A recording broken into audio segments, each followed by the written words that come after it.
বাকি সব মানুষের মতো একদিন তুমিও স্বীকারোক্তি দিয়ে বলেছিলে ভালোবাসো, অথচ তোমার যুগল চোখে আমি কখনো আমার জন্য অস্থিরতা দেখিনি, কথা বলতে না পারার বেকুলতা দেখিনি।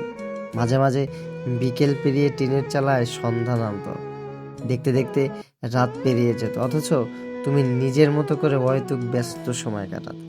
তোমার একটি বারের জন্য মনে হতো না কেউ একজন তোমার অপেক্ষায় অস্থির হয়ে আছে, এই মুহূর্তে তার সাথে একটু কথা বলা দরকার। অথচ আমি চেয়েছিলাম এমন একজন থাকুক, যে মানুষটা আমাকে নিয়ে একটু ভাববে, যে মানুষ তার সারাদিনের হাজারো ব্যস্ত সময়ের মধ্য থেকে আমার জন্য একটু সময় বাঁচিয়ে রাখবে, যে আমার কথাগুলো মন দিয়ে শুনবে, আমার বিষণ্ণতাগুলো বুঝে নিয়ে সান্ত্বনা দিয়ে বলবে আমি আছি, যার কাছে আমি শুধুই একটা অপশন হব না, বরং অগ্রাধিকার হব।